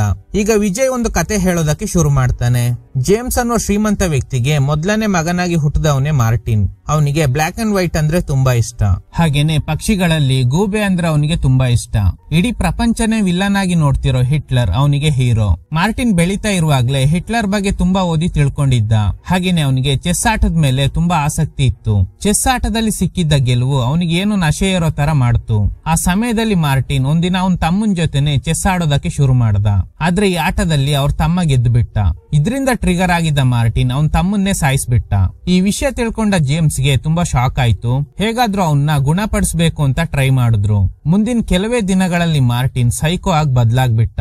ಈ ಸಮಯದಲ್ಲಿ ಮಾರ್ಟಿನ್ ಕೆಲವ್ರ ಜೊತೆ ಚೆಸ್ ಆಡಿ ಸೋತಿದ್ರಿಂದ ಅವನ್ ತಮ್ಮನ್ ಸಾಯಿಸಿದ ತರಾನೇ ಇವನ್ ಜೊತೆ ಗೆದ್ದಿರೋ ಪ್ರತಿಯೊಬ್ಬರನ್ನು ಸಾಯಿಸ್ಬೇಕು ಅಂತ ಡಿಸೈಡ್ ಮಾಡ್ದ. ಆ ಸಮಯದಲ್ಲಿ ಅವನು ಓದಿದ್ದ ಬುಕ್ ಹೆಸರೇ ಚೆಸ್ ದ ಸೀಕ್ರೆಟ್. ಅದ್ರಲ್ಲಿ ಅವನು ತಿಳ್ಕೊಂಡಿದ್ದ ವಿಷಯ 18ನೇ ಶತಮಾನದಲ್ಲಿ ಜಪಾನ್ ನಲ್ಲಿದ್ದ ರಾಜ ಕುಟುಂಬದವರು ಅವ್ರಿಗೆ ಯಾರಾದ್ರೂ ಮೋಸ ಮಾಡಿದ್ರೆ ಅವ್ರ ಹೊಟ್ಟೆನ ಅವರೇ ಚುಚ್ಕೊಂಡು ಸಾಯ್ಬೇಕು ಅಂತ ಶಿಕ್ಷೆ ವಿಧಿಸ್ತಾ ಇದ್ರು. ಆ ಕಾಲಘಟ್ಟದಲ್ಲಿ ಬದುಕಿದ್ದ ಒಬ್ಬ ರಾಜ ಅವನ್ ಬುದ್ಧಿವಂತಿಕೆನ ಪರೀಕ್ಷೆ ಮಾಡೋಕೆ ಸಿಪಾಯಿ ಜೊತೆ ಚೆಸ್ ಆಡ್ದ. ಆದ್ರೆ ಆ ಸಿಪಾಯಿ ರಾಜನ ಸೋಲಿಸ್ಬಿಟ್ಟ. ನಾನ್ ಸೋತಿರೋ ವಿಷಯ ಹೊರಗಡೆ ಗೊತ್ತಾಗ್ಬಾರ್ದು, ಗೊತ್ತಾದ್ರೆ ಮರ್ಯಾದೆ ಹೋಗುತ್ತೆ ಅಂತ ಆ ಸಿಪಾಯಿಗೆ ನಿನ್ ಹೊಟ್ಟೆಗೆ ನೀನೇ ಚುಚ್ಕೊಂಡು ಸಾಯ್ಬೇಕು ಅಂತ ಹೇಳಿದ್ರು. ರಾಜನೇ ಹೇಳಿದ್ರಿಂದ ಬೇರೆ ದಾರಿ ಇಲ್ದೆ ಆ ಸಿಪಾಯಿ ಹೊಟ್ಟೆಗೆ ಚುಚ್ಕೊಂಡು ಸತ್ತೋದ. ಜನರ ಪ್ರಕಾರ ಆ ಸಿಪಾಯಿ ರಾಜ ಕುಟುಂಬಕ್ಕೆ ದ್ರೋಹ ಮಾಡಿದ್ರಿಂದಾನೆ ರಾಜ ಅವನಿಗೆ ಈ ಶಿಕ್ಷೆ ವಿಧಿಸಿದ್ರು ಅಂತ ಅನ್ಕೊಂಡ್ರು. ಇದನ್ನ ಓದಿದ್ಮೇಲೆ ಮಾರ್ಟಿನ್ಗೆ ಒಂದು ಐಡಿಯಾ ಬಂತು. ನಾನು ಕೂಡ ಆ ರಾಜನ್ ತರಾನೇ ನನ್ನ ಚೆಸ್ ಆಟದಲ್ಲಿ ಸೋಲ್ಸಿರೋರ್ನ ಅವರೇ ಸೂಸೈಡ್ ಮಾಡ್ಕೊಳ್ಳೋ ತರ ಮಾಡ್ಬೇಕು ಅಂತ ಡಿಸೈಡ್ ಮಾಡ್ದ. ತಡಿಯೋಕೆ ಆಗದೆ ಇರೋ ಕೋಪನ ಕಂಟ್ರೋಲ್ ಮಾಡ್ಕೋ, ಕಾಲ ನಿನ್ಗೆ ಒಂದು ಅವಕಾಶ ಕೊಡುತ್ತೆ, ಆಗ ಒಬ್ಬರನ್ನು ಬಿಡ್ಬೇಡ ಅಂತ ಹಿಟ್ಲರ್ ಹೇಳಿದ್ದ ತತ್ವ ಮಾರ್ಟಿನ್ ನ ಒಬ್ಬ ಡೆವಿಲ್ ಆಗೋ ತರ ಮಾಡ್ತು. ಅದಕ್ಕೆ ಅವನ್ ಜೊತೆ ಚೆಸ್ ನಲ್ಲಿ ಗೆದ್ದಿದ್ದ 3 ಜನರನ್ನ ಸೂಸೈಡ್ ಮಾಡ್ಕೊಳ್ಳೋ ತರ ಮಾಡ್ದ. ಅದೇ ಕೇಸ್ನ ನೀನೀಗ ಎಂಕ್ವೈರಿ ಮಾಡ್ತಾ ಇದ್ದೀಯಾ ಅಂತ ವಿಜಯ್ ಹೇಳ್ತಾನೆ. ಆಗ ಅಖಿಲ್ ಕೇಳ್ತಾರೆ, ಮಾರ್ಟಿನ್ ಹೇಗೆ ಇಷ್ಟು ಜನರನ್ನ ಸೂಸೈಡ್ ಮಾಡ್ಕೊಳ್ಳೋ ಹಾಗೆ ಮಾಡ್ದ, ಇದೆಲ್ಲ ನಿನ್ಗೆ ಹೇಗ್ ಗೊತ್ತಾಯ್ತು ಅಂತ. ವಿಜಯ್ ಹೇಳೋ ಪ್ರಕಾರ ಮಾರ್ಟಿನ್ ಅನ್ಕೊಂಡಿರೋ ಹಾಗೆ ಅವನ್ ತಮ್ಮ ಇನ್ನೂ ಸತ್ತಿಲ್ಲ, ಆದ್ರೆ ಸಾಯ್ತಾನೆ ಅಂತ. ಈಗ ವಿಜಯ್ ಕೂಡ ಚಾಕು ತೆಗಿತಾನೆ. ಇದ್ರಿಂದ ಗಾಬರಿಯಾಗಿದ್ದ ಅಖಿಲ್ ಅವನ ಗನ್ ಪಾಯಿಂಟ್ ಅಲ್ಲಿ ನಿಲ್ಲಿಸ್ತಾರೆ. ಆಗ ಅಲ್ಲಿಗೆ ಒಬ್ಬ ಬರ್ತಾನೆ. ಇವನೇ ಮಾರ್ಟಿನ್ ಅನ್ಸುತ್ತೆ. ಇವನ್ನ ನೋಡಿ ಅಖಿಲ್ಗೆ ಶಾಕ್ ಆಗುತ್ತೆ. ಅವನ್ ಮನೆ ಒಳಗಡೆ ಬಂದ ತಕ್ಷಣ ವಿಜಯ್ ಹೊಟ್ಟೆಗೆ ಚುಚ್ಕೊಂಡು ಸತ್ತೋಗ್ತಾನೆ. ಹಾಗೇನೆ ಈಗ ಮನೆ ಒಳಗಡೆ ಬಂದಿರೋ ವ್ಯಕ್ತಿ ನಾನ್ ರಾಜ ಅಲ್ಲ, ನಾನ್ ಮಂತ್ರಿ. ಸದ್ಯದಲ್ಲೇ ರಾಜ ಬಂದು ನಿಮ್ ಕನ್ಫ್ಯೂಷನ್ ನ ಕ್ಲಿಯರ್ ಮಾಡ್ತಾನೆ ಅಂತ ಹೇಳಿ ಅವನು ಕೂಡ ಹೊಟ್ಟೆಗೆ ಚುಚ್ಕೊಂಡು ಸತ್ತೋಗ್ತಾನೆ. ಅಖಿಲ್ಗೆ ತಲೆ ಕೆಟ್ಟು ಹೋಗುತ್ತೆ, ಏನ್ ನಡೀತಾ ಇದೆ ಇಲ್ಲಿ ಅಂತ. ಅಖಿಲ್ ಮನೆಯಲ್ಲೇ ಅವರಿಬ್ರು ಡೆತ್ ಆಗಿದ್ರಿಂದ ಸೀನಿಯರ್ ಗರಂ ಆಗಿದ್ದಾರೆ. ನೀನ್ ಈ ಕೇಸ್ ಎಂಕ್ವೈರಿ ಮಾಡೋದ್ ಬೇಡ ಅಂತ. ನೆಕ್ಸ್ಟ್ ಸುಮಂತ್ ಅಖಿಲ್ಗೆ ಹೇಳ್ತಾನೆ, ಸರ್ ಅರ್ಧದಲ್ಲೇ ನಾವು ಈ ಕೇಸ್ ನ ಬಿಟ್ಬಿಟ್ರೆ ಜೀವ ಕಳ್ಕೊಂಡಿರೋರ್ಗೆ ನ್ಯಾಯ ಕೊಡ್ಸೋದು ಯಾರು ಅಂತ. ಅಖಿಲ್ ಕೂಡ ಒಪ್ಕೋತಾರೆ. ನಾವಿಬ್ರು ಸೀಕ್ರೆಟ್ ಆಗಿನೇ ಈ ಕೇಸ್ ನ ಹ್ಯಾಂಡಲ್ ಮಾಡೋಣ. ಫಸ್ಟ್ ವಿಜಯ್ ಬಗ್ಗೆ ಡೀಟೇಲ್ಸ್ ಕಲೆಕ್ಟ್ ಮಾಡು ಅಂತ. ನೆಕ್ಸ್ಟ್ ವಿಜಯ್ ಅಡ್ರೆಸ್ಗೆ ಹೋಗಿ ವಿಚಾರಿಸಿದಾಗ ವಿಜಯ್ ಅವ್ರ ತಾಯಿ ಹೇಳೋ ಪ್ರಕಾರ ರೀಸೆಂಟ್ಲಿ ಸತ್ತಿರೋ ಇಬ್ರು ಕೂಡ ಇವ್ರ ಮಕ್ಕಳೇ ಅಂತೆ. ಆದ್ರೆ ಇನ್ನೊಬ್ಬನ ಹೆಸರು ಮಾರ್ಟಿನ್ ಅಲ್ಲ, ಕಿಶೋರ್ ಅಂತ. ಸೊ ಇವ್ರಿಗೆ 100% ಕನ್ಫರ್ಮ್ ಆಗುತ್ತೆ. ಹಾಗಾದ್ರೆ ವಿಜಯ್ ಜೊತೆಲಿ ಸತ್ತ ವ್ಯಕ್ತಿ ಮಾರ್ಟಿನ್ ಅಲ್ಲ ಅಂತ. ಕಿಶೋರ್ ಯಾಕೆ ಮಾರ್ಟಿನ್ ತರ ಬಂದ ಅಂತ ಯೋಚನೆ ಮಾಡ್ತಾರೆ. ವಿಜಯ್ ಅವ್ರ ತಾಯಿಗೆ ಸುಮಂತ್ ಇಂದ ಅಖಿಲ್ ಹೆಸರು ಗೊತ್ತಾದ್ಮೇಲೆ ಅವ್ರಿಗೆ ಒಂದು ಗಿಫ್ಟ್ ಇದೆ ಅಂತ ಒಂದು ಬಾಕ್ಸ್ ಕೊಡ್ತಾರೆ. ಕಟ್ ಮಾಡಿದ್ರೆ ಸುಮಂತ್ ವೈಫ್ ಗೆ ಡೆಲಿವರಿ ಆಗಿದೆ. ಸೊ ಎಲ್ರು ಹ್ಯಾಪಿಯಾಗಿದ್ದಾರೆ. ಈ ಖುಷಿನಲ್ಲಿ ವಿಜಯ್ ಅವ್ರ ತಾಯಿ ಕೊಟ್ಟಿದ್ದ ಗಿಫ್ಟ್ ಬಾಕ್ಸ್ ಕೊಡೋದನ್ನ ಸುಮಂತ್ ಮರ್ತಿರ್ತಾನೆ. ಈಗ ನೆನ್ಪಾಗಿದ್ರಿಂದ ಅದನ್ನ ತಗೊಂಡ್ ಬರ್ತಾನೆ. ಸರ್, ಇದನ್ನ ವಿಜಯ್ ಅವ್ರ ತಾಯಿ ಕೊಟ್ರು, ವಿಜಯ್ ರೂಮ್ ನಲ್ಲೇ ಇತ್ತಂತೆ ಅಂತ. ಓಪನ್ ಮಾಡಿದಾಗ ಒಂದು ಗೂಬೆ ಡಾಲ್ ಇದೆ. ಮಾರ್ಟಿನ್ ವಿಜಯ್ ಮೂಲಕ ಈ ಗಿಫ್ಟ್ ನನಗೆ ಸೇರೋ ಹಾಗೆ ಮಾಡಿದ್ದಾನೆ ಅನ್ನೋ ಕೋಪದಲ್ಲಿ ಅಖಿಲ್ ಆ ಡಾಲ್ ನ ಹೊಡೆದಾಕ್ತಾರೆ. ನೋಡಿದ್ರೆ ಆ ಡಾಲ್ ಒಳಗಡೆ ಒಂದು ಲಾಕ್ ಇದೆ. ಅದ್ರಲ್ಲಿ ಕೆಲವೊಂದು ನಂಬರ್ ಮೆನ್ಷನ್ ಆಗಿದೆ. ನೋಡೋದಕ್ಕೆ ಮೊಬೈಲ್ ನಂಬರ್ ತರ ಇದೆ. ಈಗ್ಲೇ ಅಖಿಲ್ಗೆ ಒಂದು ವಿಷಯ ಸ್ಟ್ರೈಕ್ ಆಗುತ್ತೆ. ಅದೇನಂದ್ರೆ ಆ ದಿನ CCTV ನಲ್ಲಿ ಒಂದು ಕಾರ್ ನಂಬರ್ ಕ್ಯಾಪ್ಚರ್ ಆಗಿತ್ತು ಅಲ್ವಾ, ಆ ಕಾರ್ ನಂಬರ್ ನಮ್ ಕೇಸ್ಗೆ ರಿಲೇಟ್ ಆಗಿದ್ರೆ ಖಂಡಿತ ಫೇಕ್ ಆಗಿರುತ್ತೆ ಅಂತ ಗೆಸ್ ಮಾಡಿರ್ತಾರೆ. ಆಕ್ಚುಲಿ ಆ ಕಾರ್ ನಂಬರ್ ಫೇಕ್. ಅದನ್ನ ಈ ನಂಬರ್ ಲಾಕ್ ನಲ್ಲಿ ಎಂಟರ್ ಮಾಡಿದಾಗ ಲಾಕ್ ಓಪನ್ ಆಗುತ್ತೆ. ಈಗ ಫೇಕ್ ಕಾರ್ ನಂಬರ್ ಪ್ಲಸ್ ಈಗ ಲಾಕ್ ನಲ್ಲಿರೋ ನಂಬರ್ ನ ಸೇರಿಸಿದಾಗ ಅದೊಂದು ಮೊಬೈಲ್ ನಂಬರ್ ಆಗುತ್ತೆ. ಆ ನಂಬರ್ ನ ಟ್ರ್ಯಾಕ್ ಮಾಡಿದಾಗ ಅದು ಮೂವಿ ಸ್ಟಾರ್ಟಿಂಗ್ ನಲ್ಲಿ ತೋರಿಸಿದ್ದ ಸೈಕ್ಯಾಟ್ರಿಸ್ಟ್ ಡಾಕ್ಟರ್ದು ಅನ್ನೋದು ಗೊತ್ತಾಗುತ್ತೆ. ಸೊ ಹಾಗಾದ್ರೆ ಇವರೇ ಮಾರ್ಟಿನ್ ಅನ್ಸುತ್ತೆ. ಅವ್ರ ಮನೆಗೆ ಹೋಗಿ, ನೀವೇ ತಾನೇ ಮಾರ್ಟಿನ್, ವಿಜಯ್ ಮೂಲಕ ಗಿಫ್ಟ್ ಕಳ್ಸಿರೋದು ನೀವೇ ಅಲ್ವಾ ಅಂತ. ಡಾಕ್ಟರ್ಗೆ ಇವ್ರು ಯಾರು ಅಂತಾನೆ ಗೊತ್ತಿಲ್ವಂತೆ. ಅಂದ ಹಾಗೆ ಇವ್ರ ಹೆಸರು ಮಾರ್ಟಿನ್ ಅಲ್ಲ, ರುದ್ರನ್. ಅಖಿಲ್ ಗೆಸ್ ಮಾಡ್ತಾರೆ. ಇವ್ರ ನಂಬರ್ ನ ನಮ್ಗೆ ಕೊಟ್ಟು ಮಾರ್ಟಿನ್ ಈ ಡಾಕ್ಟರ್ ನ ಸಿಕ್ಸೋ ಪ್ರಯತ್ನ ಮಾಡಿದ್ದಾನೆ. ಈಗ ಡಾಕ್ಟರ್ಗೆ ಈ ಕೇಸ್ ಡೀಟೇಲ್ಸ್ ಬಗ್ಗೆ ಫುಲ್ ಡೀಟೇಲ್ಸ್ ನ ಹೇಳ್ತಾರೆ. ಹೇಗೆ ಡಾಕ್ಟರ್ ನಂಬರ್ ಇವ್ರಿಗೆ ಸಿಗೋ ತರ ಮಾರ್ಟಿನ್ ಮಾಡ್ದ ಅಂತ. ಈಗ ಡಾಕ್ಟರ್ ಹೇಳ್ತಾರೆ, ನನ್ ನಂಬರ್ ಹೇಗೆ ನಿಮ್ಗೆ ಕ್ಲೂ ಆಗಿ ಸಿಕ್ತೋ ನನಗ್ ಗೊತ್ತಿಲ್ಲ, ಆದ್ರೆ ನಿಮ್ ಕೇಸ್ಗೆ ಒಂದು ಸೊಲ್ಯೂಷನ್ ಸಿಗೋ ತರ ಒಂದು ಕತೆ ಹೇಳ್ತೀನಿ. ಅದೇನಂದ್ರೆ ಜಪಾನ್ ನಲ್ಲಿ ಒಬ್ಬ ರಾಜ ಸಿಪಾಯಿ ಜೊತೆ ಚೆಸ್ ಆಡ್ದ. ಆಗ ಸುಮಂತ್, ಸರ್ ನಮ್ಗೆ ಈ ಕತೆ ಗೊತ್ತು, ಆ ರಾಜ ಸೋತು ಸಿಪಾಯಿ ಸೂಸೈಡ್ ಮಾಡ್ಕೊಳ್ಳೋ ಹಾಗೆ ಮಾಡ್ದ ತಾನೆ. ಆಗ ಡಾಕ್ಟರ್ ಹೇಳ್ತಾರೆ, ನೀವ್ ಹೇಳ್ತಿರೋ ಕತೆ ಅರ್ಧ ಭಾಗ ಅಷ್ಟೇ. ಅದೇ ತರ ರಾಜ ಇನ್ನೊಬ್ಬ ಸಿಪಾಯಿ ಜೊತೆ ಕೂಡ ಚೆಸ್ ಆಡ್ದ. ಆ ಗೇಮ್ ನಲ್ಲಿ ಗೆದ್ದಿದ್ದು ರಾಜನೇ, ಹಾಗೇನೆ ಸೂಸೈಡ್ ಮಾಡ್ಕೊಂಡಿದ್ದು ಕೂಡ ರಾಜನೇ. ತನ್ ವಿರುದ್ಧ ಗೆದ್ದಿರೋ ರಾಜನ್ನೇ ಸೂಸೈಡ್ ಮಾಡ್ಕೊಳ್ಳೋ ತರ ಮಾಡಿದ್ದಾನಂದ್ರೆ ಆ ಸಿಪಾಯಿ ರಾಜನ್ ವಿರುದ್ಧ ಪ್ರಯೋಗ ಮಾಡಿರೋದು ಮೆಸ್ಮರಿಸಂ. ಅಂದ್ರೆ ಒಬ್ಬ ವ್ಯಕ್ತಿ ಇನ್ನೊಬ್ಬನ್ ಮೈ ಮುಟ್ಟದೆ ಅಥವಾ ಹೆದರ್ಸ್ದೆ ಅವನಿಗೆ ಏನ್ ಬೇಕೋ ಅದನ್ನ ಬರೀ ಮಾತಿಂದಾನೇ ಸಾಧಿಸೋದು. ನೀವು ಹುಡುಕ್ತಾ ಇರೋ ಕಿಲ್ಲರ್ ಇದೇ ಮೆಥಡ್ ನ ಫಾಲೋ ಮಾಡ್ತಾ ಇರಬಹುದು. 1978 ಮೆಕ್ಸಿಕೋನಲ್ಲಿ ಜಿಮ್ ಜೋನ್ಸ್ ಅನ್ನುವ ವ್ಯಕ್ತಿ ಒಂದೇ ಸಮಯಕ್ಕೆ 918 ಜನರ ಜೊತೆ ಮಾತಾಡಿ ಅವ್ರ ಕೈಯಿಂದಾನೆ ಸೈನೈಡ್ ತಿನ್ನೋ ಹಾಗೆ ಮಾಡಿ ಸಾಯಿಸಿದ್ದಾನೆ. ಇದಕ್ಕೆ ಅವನು ಪ್ರಯೋಗ ಮಾಡಿರೋ ಅಸ್ತ್ರ ಮೆಸ್ಮರಿಸಂ. ಈ ವಿದ್ಯೆ ಕಲ್ತಿರೋ ವ್ಯಕ್ತಿಗಳಲ್ಲಿ ಕನ್ವಿನ್ಸ್ ಮಾಡೋ ಸಾಮರ್ಥ್ಯ ನಮ್ಗಿಂತ ಜಾಸ್ತಿ ಇರುತ್ತೆ. ಈ ಮೆಸ್ಮರಿಸಂ ಮಾಡೋರು ಏನ್ ಮಾಡ್ತಾರೆ ಅದನ್ನ ತಿಳ್ಕೊಬೇಕಂದ್ರೆ ಮೆಸ್ಮರಿಸಂ ಮಾಡಿ ಯಾರು ಜೀವ ಉಳಿಸ್ಕೊಂಡಿರ್ತಾರೋ ಅವರಿಂದ ಈ ಮೆಸ್ಮರಿಸಂ ಮಾಡೋರು ಏನ್ ಮಾತಾಡ್ತಾರೆ ಅನ್ನೋದನ್ನ ತಿಳ್ಕೊಬಹುದು ಅಂತ. ಕಟ್ ಮಾಡಿದ್ರೆ ಅಖಿಲ್ ಸುಮಂತ್ಗೆ ಹೇಳ್ತಾರೆ, ನಾನಾಗಿ ಈ ಕೇಸ್ನ ಟೇಕ್ ಓವರ್ ಮಾಡಿಲ್ಲ. ಆ ಮಾರ್ಟಿನ್ ನಾನೇ ಈ ಕೇಸ್ನ ಎಂಕ್ವೈರಿ ಮಾಡೋ ತರ ಸಿಚುವೇಶನ್ ಕ್ರಿಯೇಟ್ ಮಾಡಿದ್ದಾನೆ. ಫಸ್ಟ್ 2 ಸೂಸೈಡ್ಸ್ ಅವ್ರ ಮನೆಗಳಲ್ಲೇ ನಡೆದಿದೆ. ಆದ್ರೆ 3ನೇ ವಿಕ್ಟಿಮ್ ನಮ್ ಏರಿಯಾದಲ್ಲಿರೋ ಪಾರ್ಕ್ ನಲ್ಲಿ ಸತ್ತಿದ್ದಾನೆ. ಈ 3 ಜನ ಸೂಸೈಡ್ ಮಾಡ್ಕೊಳ್ಳೋದಕ್ಕೂ ಮುಂಚೆನೆ ನನ್ಗೆ ಆ ಬುಕ್ ಸಿಕ್ತು. ಅಂದ್ರೆ ಮಾರ್ಟಿನ್ ಮೊದ್ಲಿಂದಾನೆ ಕೆಲವು ಮಾಸ್ಟರ್ ಪ್ಲಾನ್ ಗಳನ್ನ ಮಾಡಿದ್ದಾನೆ. ವಿಕ್ಟಿಮ್ಸ್ ಮೂಲಕ ಕ್ಲೂ ಕೊಟ್ಟಿರೋದು, ವಿಜಯ್ನ ಕಳಿಸಿ ನನ್ನ ಮೀಟ್ ಆಗೋದಕ್ಕೆ ಹೇಳಿದ್ದು, ಕಿಶೋರ್ನ ಮಾರ್ಟಿನ್ ರೂಪದಲ್ಲಿ ಕಳಿಸಿ ನನ್ನ ಕನ್ಫ್ಯೂಸ್ ಮಾಡಿದ್ದು, ಇದೆಲ್ಲ ಮಾರ್ಟಿನ್ ನ ಪರ್ಫೆಕ್ಟ್ ಪ್ಲಾನ್. ವಿಜಯ್ ಹೇಳಿರೋ ಕತೆ ಪ್ರಕಾರ ಅವನ್ನ ಚೆಸ್ ಆಟದಲ್ಲಿ ಸೋಲಿಸಿದವ್ರನ್ನ ಸೂಸೈಡ್ ಮಾಡ್ಕೊಳ್ಳೋ ಹಾಗೆ ಮಾಡಿದ್ದಾನೆ. ಆದ್ರೆ ಮಾರ್ಟಿನ್ ನ ಫಸ್ಟ್ ಟೈಮ್ ಸೋಲ್ಸಿದ್ದ ಅವ್ರ ತಮ್ಮ ಇನ್ನೂ ಸತ್ತಿಲ್ಲ. ಆದ್ರೆ ಸಾಯಿಸ್ತಾನೆ ಅಂತ ಹೇಳಿ ವಿಜಯ್ ಸೂಸೈಡ್ ಮಾಡ್ಕೊಂಡ. ಸೊ ಹಾಗಾದ್ರೆ ಮಾರ್ಟಿನ್ ನ ನೆಕ್ಸ್ಟ್ ಟಾರ್ಗೆಟ್ ಅವ್ರ ತಮ್ಮನೇ. ಹಾಗಾದ್ರೆ ಹೇಗೆ ಮಾರ್ಟಿನ್ ನ ಕಂಡು ಹಿಡಿಯೋದು ಅಂತ ಸುಮಂತ್ ಕೇಳ್ತಾನೆ. ಅಖಿಲ್ ಹೇಳೋ ಪ್ರಕಾರ ಅವನೇ ಕ್ಲೂ ಕೊಟ್ಟಿದ್ದಾನೆ. ಮಾರ್ಟಿನ್ಗೆ ಇಷ್ಟ ಆಗೋ ಕಲರ್ ಬ್ಲಾಕ್, ಇಷ್ಟ ಆಗೋ ಪಕ್ಷಿ ಗೂಬೆ, ಹಾಗೇನೆ ಅವನಿಗೆ ಹಿಟ್ಲರ್ ಅಂದ್ರೆ ತುಂಬಾ ಇಷ್ಟ. ಆ ಸೈಕ್ಯಾಟ್ರಿಸ್ಟ್ ಡಾಕ್ಟರ್ ಹೇಳಿರೋ ಪ್ರಕಾರ ಈ ತರದ ವ್ಯಕ್ತಿಗಳು ಜಾಸ್ತಿ ಮಾತಾಡಲ್ಲ. ಈಗ್ಲೇ ಅಖಿಲ್ಗೆ ಒಂದು ವಿಷಯ ಸ್ಟ್ರೈಕ್ ಆಗುತ್ತೆ. ಆ ದಿನ ಮೆಕ್ಯಾನಿಕ್ ಒಂದು ವಿಷಯ ಹೇಳಿರ್ತಾನೆ, ನೆನ್ಪಿದ್ಯಾ? ಇತ್ತೀಚೆಗೆ ಶ್ರೀಮಂತರು ಕೂಡ ಜಾಸ್ತಿ ಮಾತಾಡಲ್ಲ, ಈಗಷ್ಟೇ ಒಬ್ಬ ಬಂದಿದ್ದ, ಒಂದು ಮಾತು ಕೂಡ ಮಾತಾಡಿಲ್ಲ, ಕೆಲ್ಸ ಮುಗಿದ್ಮೇಲೆ ಸೈಲೆಂಟ್ ಆಗಿ ಹೋದ ಅಂತ. ಇದ್ರ ಬಗ್ಗೆ ಆ ಮೆಕ್ಯಾನಿಕ್ ಹತ್ರ ಕೇಳಿದಾಗ ಇವನು ಆ ವ್ಯಕ್ತಿ ಮುಖನ ಸರಿಯಾಗಿ ನೋಡಿಲ್ವಂತೆ. ಆದ್ರೆ ಅವ್ನ್ ಬಂದಿದ್ದ ಕಾರ್ನ ಕಲರ್ ಬ್ಲಾಕ್, ಆ ಕಾರ್ನ ಸ್ಟೇರಿಂಗ್ ನಲ್ಲಿ ಗೂಬೆ ತರದ ಚಿತ್ರ ಇತ್ತು ಅಂತ. ಸೊ ಹಾಗಾದ್ರೆ ಅವನೇ ಮಾರ್ಟಿನ್. ಮತ್ತೆ ಆ ಕಾರ್ನ ನೋಡಿದ್ರೆ ನಮ್ಗೆ ಇನ್ಫಾರ್ಮ್ ಮಾಡು ಅಂತ ಹೇಳ್ತಾರೆ. ಈ ಕೇಸ್ ಬಗ್ಗೆನೇ ಯೋಚನೆ ಮಾಡ್ತಿದ್ದ ಅಖಿಲ್ಗೆ ಇನ್ನೊಂದು ವಿಷಯ ಸ್ಟ್ರೈಕ್ ಆಗುತ್ತೆ. ಅದೇನಂದ್ರೆ ಚೆಸ್ ದ ಸೀಕ್ರೆಟ್ ಅನ್ನುವ ಬುಕ್ ಇವನಿಗೆ ಸಿಕ್ಕದ ಮೇಲೆ ಅದು ಅರ್ಧ ಸುಟ್ಟೋಗಿರೋದ್ರಿಂದ ಅದ್ರಲ್ಲಿರೋ ಪೂರ್ತಿ ಕತೆ ತಿಳ್ಕೊಳ್ಳೋದಕ್ಕೆ ಟ್ರೈ ಮಾಡಿದಾಗ ಈ ಬುಕ್ ಬಗ್ಗೆ ಯಾರಿಗೂ ಗೊತ್ತಿರೋದಿಲ್ಲ. ಆದ್ರೆ ಆ ಬುಕ್ ನಲ್ಲಿದ್ದ ರಾಜನ್ ಕತೆ ಹೇಗೆ ಡಾಕ್ಟರ್ಗೆ ಗೊತ್ತಾಯ್ತು ಅಂತ ಡೌಟ್ ಬಂದು ತಕ್ಷಣ ಡಾಕ್ಟರ್ ಮನೆಗೆ ಹೋಗ್ತಾನೆ. ನೀವೇ ತಾನೇ ಮಾರ್ಟಿನ್ ಅಂತ ಕೇಳಿದಾಗ ಆ ಡಾಕ್ಟರ್ ಅಖಿಲ್ ಮುಂದೆನೆ ಆತ್ಮಹತ್ಯೆ ಮಾಡ್ಕೊಳ್ಳೋದಕ್ಕೆ ಟ್ರೈ ಮಾಡ್ತಾರೆ. ಅಖಿಲ್ ಆ ಡಾಕ್ಟರ್ನ ಹಾಸ್ಪಿಟಲ್ಗೆ ಅಡ್ಮಿಟ್ ಮಾಡ್ತಾರೆ. ಅವ್ರಿಗೇನು ಸಮಸ್ಯೆ ಆಗಿಲ್ಲ, ಔಟ್ ಆಫ್ ಡೇಂಜರ್. ನೀವು ಯಾವ್ದೋ ವಿಷಯನ ಹೈಡ್ ಮಾಡ್ತಾ ಇದ್ದೀರಾ. ಜಪಾನ್ ರಾಜ ಕೊಡ್ತಿದ್ದ ಶಿಕ್ಷೆ ಬಗ್ಗೆ ನಿಮ್ಗೆ ಹೇಗ್ ಗೊತ್ತು? ನೀವ್ ಯಾಕೆ ಸೂಸೈಡ್ ಅಟೆಂಪ್ಟ್ ಮಾಡಿದ್ರಿ? ಈಗ ಡಾಕ್ಟರ್ ಒಂದು ಫ್ಲಾಶ್ ಬ್ಯಾಕ್ ಹೇಳ್ತಾರೆ. ಈ ಡಾಕ್ಟರ್ಗೆ ಒಬ್ರು ಫ್ರೆಂಡ್ ಇದ್ರು, ಹೆಸರು ಜೇಮ್ಸ್. ಅವ್ರ ಮಗನೇ ಮಾರ್ಟಿನ್. ಅವನ್ ಯಾರ ಜೊತೆನೂ ಜಾಸ್ತಿ ಮಾತಾಡ್ತಾ ಇರ್ಲಿಲ್ಲ. ತಂದೆಕ್ಕಿಂತ ತಾಯಿ ಜೊತೆನೆ ಕ್ಲೋಸ್ ಆಗಿರ್ತಿದ್ದ. ದಿನ ಕಳೆದಂತೆ ಚೆಸ್ ಮೇಲೆ ಅವನಿಗೆ ಆಸಕ್ತಿ ಜಾಸ್ತಿ ಆಯ್ತು. ಅವ್ರ ತಾಯಿ ಜೊತೆನೆ ಚೆಸ್ ಆಡಿ ಗೆಲ್ತಾ ಇದ್ದ. ಅವ್ನ್ ಪ್ರತಿ ಸಲ ಗೆದ್ದಾಗ್ಲೂ ಅವ್ರ ತಾಯಿ ಅವನಿಗೆ ಸಪೋರ್ಟ್ ಮಾಡ್ತಾ ಇದ್ರು. ಆದ್ರೆ ಜೇಮ್ಸ್ಗೆ ಇವನ್ ನಡವಳಿಕೆ ಇಷ್ಟ ಆಗ್ತಾ ಇರ್ಲಿಲ್ಲ. ಅವ್ರಿಗೆ ಚಿಕ್ಕ ಮಗನ್ ಮೇಲೆ ಪ್ರೀತಿ ಜಾಸ್ತಿ. ಇದ್ರಿಂದ ಮಾರ್ಟಿನ್ಗೆ ಅವ್ರ ತಂದೆನ ಕಂಡ್ರೆ ಆಗ್ತಾನೆ ಇರ್ಲಿಲ್ಲ. ಒಂದಿನ ಅವ್ರ ತಾಯಿ ತೀರ್ ಹೋದ್ರು. ಇದ್ರಿಂದ ಮಾರ್ಟಿನ್ ತುಂಬಾ ಅಪ್ಸೆಟ್ ಆಗಿದ್ದ. ಆ ಒಂಟಿತನದಿಂದ ಹೊರಗಡೆ ಬರೋಕೆ ಅವನ್ ತಮ್ಮನ್ ಜೊತೆನೆ ಚೆಸ್ ಆಟ ಶುರು ಮಾಡ್ದ. ಆದ್ರೆ for the first time Martin chess ನಲ್ಲಿ ತಮ್ಮನ್ ಜೊತೆ ಸೋತ್ ಬಿಟ್ಟ. ಪ್ರತಿ ಸಲ ಗೆದ್ದಾಗ ಅಮ್ಮ ಜೊತೆಲಿದ್ದು ಸಪೋರ್ಟ್ ಮಾಡ್ತಾ ಇದ್ರು. ಅದೇ ಅವನಿಗೆ ಗೆಲುವಿನ ಮೇಲೆ ನಶೆ ಇರೋ ತರ ಮಾಡ್ತು. ಆದ್ರೆ ಇದೇ ಫಸ್ಟ್ ಟೈಮ್ ತಮ್ಮನಿಂದ ಸೋತಿದ್ರಿಂದ ಅವನಿಂದ ಸೋಲು ಒಪ್ಕೊಳ್ಳೋದಕ್ಕೆ ಆಗ್ಲಿಲ್ಲ. ಅದಕ್ಕೆ ತಮ್ಮನ್ ತಲೆಯ ಹಿಂಭಾಗಕ್ಕೆ ಹೊಡೆದಿದ್ದಾನೆ. ಇದ್ರಿಂದ ಅವನು ಅನ್ಕಾನ್ಶಿಯಸ್ ಆಗಿರ್ತಾನೆ. ಆಮೇಲೆ ಕಾರ್ನಲ್ಲಿ ಅವನ್ ಬಾಡಿನ ತಗೊಂಡು ಹೋಗಿ ಬೆಟ್ಟದಿಂದ ತಳ್ಳಿರ್ತಾನೆ. ಜೇಮ್ಸ್ ಮನೆಗ್ ಬಂದು ನಿನ್ ತಮ್ಮ ಬ್ರಿಟೋ ಎಲ್ಲಿ ಅಂತ ಕೇಳಿದಾಗ ಮಾರ್ಟಿನ್ ಏನು ರಿಪ್ಲೈ ಮಾಡೋದಿಲ್ಲ. ಅಷ್ಟರಲ್ಲಿ ಸ್ಟೇಷನ್ ಇಂದ ಒಂದು ಕಾಲ್ ಬರುತ್ತೆ. ಮಾರ್ಟಿನ್ ನ ಕರ್ಕೊಂಡು ಆದಷ್ಟು ಬೇಗ ಬನ್ನಿ ಅಂತ.